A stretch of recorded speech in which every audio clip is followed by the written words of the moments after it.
ചോറിനായാലും കഞ്ഞിക്കായാലും ഈ ഒരൊറ്റ സംഭവം മതി വയറ് നിറയെ കഴിക്കാനായിട്ട്. അപ്പോൾ പച്ചമുളക് വെച്ച് ചെയ്യാൻ പറ്റുന്ന നല്ലൊരു റെസിപ്പിയാണ്. നിങ്ങൾ എന്തായാലും ഉണ്ടാക്കി നോക്കുക. നമുക്കിതെങ്ങനെയാണ് ചെയ്യുന്നതെന്ന് പെട്ടെന്ന് നോക്കിയിട്ട് വരാം. അപ്പോൾ ഇത് ചെയ്യാനായിട്ട് ഞാനിവിടെ 100 ഗ്രാം പച്ചമുളക് എടുത്തിട്ടുണ്ട്. എരിവ് കുറഞ്ഞ പച്ചമുളകാണ് നല്ലത്.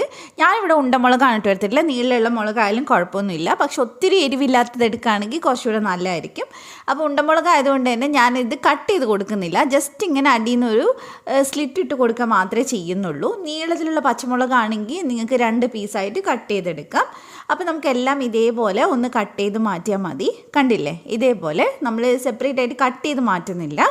അപ്പോൾ എല്ലാം ഞാൻ ഇതുപോലെ ഒന്ന് കട്ട് ചെയ്തെടുത്തിട്ടുണ്ട്. അപ്പോൾ ഈ പച്ചമുളക് ആദ്യം നന്നായിട്ട് കഴുകി ഒട്ടും വെള്ളമില്ലാത്ത രീതിയിൽ നന്നായിട്ട് കോട്ടൺ വെച്ച് തുടച്ചെടുത്തിട്ട് വേണം നമ്മളിത് ബാക്കി ചെയ്യാനായിട്ട്. പിന്നെ നമുക്ക് വേണ്ടത് ഒരു നെല്ലിക്ക വലുപ്പത്തിലുള്ള പുളിയാണ്, വാളംപുളി. അതൊന്ന് 10 മിനിറ്റ് കുതിർത്തി വെക്കണം. അപ്പോൾ ഞാൻ കുറച്ച് വെള്ളം ഒഴിച്ചിട്ട് ഇതൊന്ന് കുതിർത്തി വെക്കുന്നുണ്ട്. എന്നിട്ട് അത് നന്നായിട്ട് പിഴിഞ്ഞെടുത്ത് മാറ്റി വെക്കാം കേട്ടോ. അപ്പോൾ നമുക്ക് ഇനി ഇതൊന്ന് ചെയ്തെടുക്കാം. അതിനുവേണ്ടി ആദ്യം തന്നെ ഞാനിവിടെ കുറച്ച് വെളിച്ചെണ്ണ ചൂടാവാൻ വെച്ചിട്ടുണ്ടായിരുന്നു. അതിനകത്തോട്ട് നമുക്ക് ഈ പച്ചമുളക് ഇട്ടൊന്ന് ഫ്രൈ ചെയ്തെടുക്കണം. വെളിച്ചെണ്ണയിൽ തന്നെ ചെയ്യുകയാണ് ഏറ്റവും ടേസ്റ്റ്. വെളിച്ചെണ്ണ ഇല്ലെങ്കിൽ നിങ്ങൾക്ക് വേറെ ഓയിൽ എടുക്കാം. അപ്പോൾ ഇതിങ്ങനെ ഫ്രൈ ചെയ്യുന്നതുകൊണ്ട് തന്നെ ഉണ്ടാക്കി വരുന്ന സമയത്ത് നല്ല ടേസ്റ്റ് ആയിരിക്കും കേട്ടോ. ഒരുപാട് എരിവൊന്നും ഉണ്ടാവില്ല. അപ്പോൾ നമ്മൾ ഫുള്ളായിട്ട് നമുക്കിതൊന്ന് ഫ്രൈ ചെയ്തെടുക്കാം. ഒരുപാട് ഫ്ലെയിം കൂട്ടി വെച്ച് ഫ്രൈ ചെയ്യേണ്ട, ഒരു മീഡിയം ഫ്ലെയിമിൽ ചെയ്താൽ മതി. ഇതിപ്പോൾ ഏകദേശം കളറൊക്കെ ചേഞ്ച് ആയിട്ടുണ്ട്. ഇത്രയും കൂടി ഒന്ന് കളറൊന്ന് മാറിക്കോട്ടെ.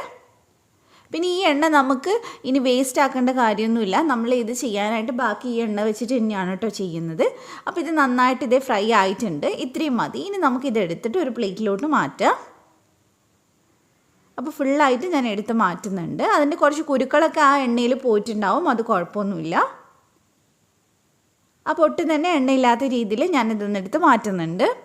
ഇനി നമുക്ക് ബാക്കി പരിപാടി ചെയ്യാം.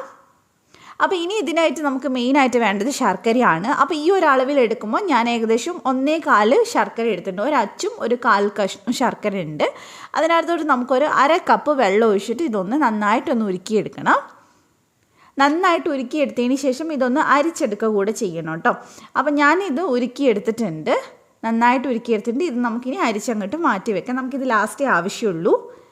ഇനി നമുക്ക് നേരത്തെ എണ്ണയിൽ ഞാൻ കുറച്ച് മാറ്റി വെച്ചിട്ടുണ്ടായിരുന്നു. അപ്പോൾ കുറച്ച് ഇതിലുണ്ട്, ഏകദേശം ഒരു 2-2.5 ടേബിൾ സ്പൂൺ ഇതിലുണ്ട്.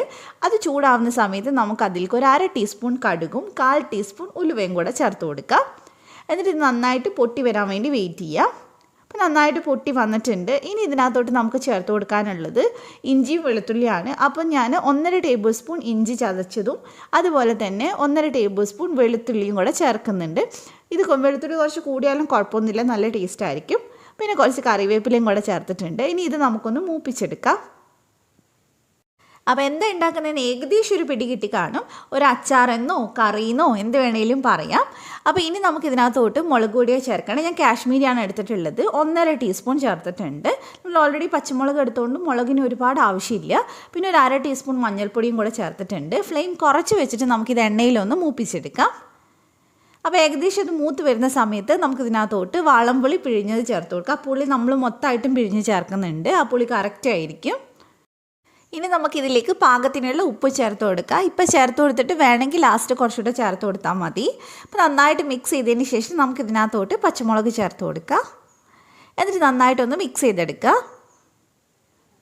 പച്ചമുളക് ചേർത്തിട്ട് പിന്നെ നമ്മൾ ചേർത്ത് കൊടുക്കുന്നത് ശർക്കര മിക്സ് ചെയ്തിട്ടില്ല, നമ്മൾ ഉരുക്കി വെച്ചിട്ടുള്ള ശർക്കരയാണ്. അപ്പോൾ അതുകൂടെ നമുക്കൊന്ന് ചേർത്ത് കൊടുക്കാം. അപ്പോൾ നമ്മൾ ശർക്കര മൊത്തമായിട്ട് ഇതിലേക്ക് ചേർത്ത് കൊടുക്കുന്നുണ്ട്. ഒരു മധുരവും പുളിയും എരിവും ഒക്കെ കൂടി ചേർന്നിട്ടുള്ളൊരു ടേസ്റ്റാണ്. ചോറിനൊക്കെ നല്ല കോമ്പിനേഷനാണ് കേട്ടോ. പിന്നെ ഏറ്റവും അവസാനമായിട്ട് ഞാൻ ഒരു 1/2 ടീസ്പൂൺ കായപ്പൊടി ചേർക്കുന്നുണ്ട്. അതുകൂടെ ചേർത്തിട്ട് നമുക്ക് നന്നായിട്ടൊന്ന് മിക്സ് ചെയ്തെടുക്കാം. ഇനി നമുക്കിത് ചെറുതായിട്ടൊന്ന് കുറുക്കിയെടുക്കണം. ഓവർ കുറുക്കണം, കാരണം ചൂടാറുന്ന സമയത്ത് നല്ല കട്ടിയാവും. ഇത് ഇത്തിരി ഒന്ന് ഗ്രേവി ഇരിക്കുന്നതാണ് കുറച്ചുകൂടി ടേസ്റ്റ് ഉണ്ടാവുക കഴിക്കുന്ന സമയത്ത്. അപ്പോൾ ഞാൻ ഇത്രയും കൂടി ഒന്ന് വെക്കുന്നുണ്ട്. അപ്പോൾ നമ്മുടെ മുളകച്ചാറ് അല്ലെങ്കിൽ മുളക് കറി ഇവിടെ റെഡി ആയിട്ടുണ്ട്. എല്ലാവരും ഉണ്ടാക്കി നോക്കുക. ഞാൻ ഈ ഒരു പരുവത്തിലെടുക്കുന്നത്. ചൂടാറുന്ന സമയത്ത് കുറച്ചുകൂടെ നല്ല കട്ടിയാവും. അപ്പോൾ ഉണ്ടാക്കി നോക്കിയിട്ട് ഫീഡ്ബാക്ക് അറിയിക്കുക. റെസിപ്പി ഇഷ്ടമായിട്ടുണ്ടെങ്കിൽ വീഡിയോ എന്തായാലും ഒന്ന് ഷെയർ ചെയ്തേക്കണം. അതുപോലെ തന്നെ ഒന്ന് ഫോളോ ചെയ്തേക്കുക. Thank you for watching.